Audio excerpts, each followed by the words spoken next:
Mummy गांव से कब आओगे आप? कितने दिन हो गए?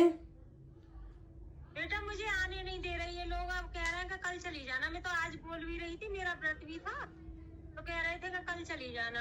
अब बेटा तू कैसी ऐसी तैयार हुई है? क्या है, आज कोई फंक्शन है क्या? अरे मम्मी जी, अहोई अष्टमी नहीं है, मेरा व्रत है अहोई अष्टमी का। आपको पता नहीं, आप तो गांव चले गए हो। ये बेटा व्रत है, तेरे बेटा हुआ नहीं है, तू अष्टमी का व्रत रख रही है? ऐसे थोड़ी होता है। मैं तो हमेशा व्रत रखती हूँ मम्मी जी, मैं सिर्फ आपको बताती नहीं थी, आपकी इसी सोच की वजह से।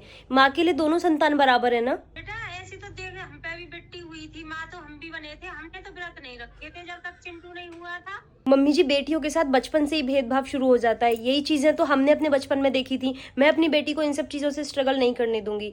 बचपन से ही बेटा होता है तो वो उसके लिए व्रत रखेंगे, मन्नत करेंगे। और बेटी के लिए, बेटी को क्या सिखाते हैं? तुम पराए घर की हो, तुम तो वहां की अमानत हो, वहां के लिए तुम्हें पैदा किया, वहीं के लिए तुम्हें बड़ा कर रहे हैं। मम्मी जी, ये सोच अब बदलनी पड़ेगी ना हम लोगों को। बेटा तू मुझे इसीलिए भेज देती होगी अब अष्टमी से पहले ही कि मम्मी जी जाओ जमीन के पैसे ले आओ, इसीलिए तुझे चुपचाप व्रत रखने थे ना। बेटों की तो वैल्यू फिर कुछ रही नहीं, तुमने बराबर लड़कियों को भी दे दी।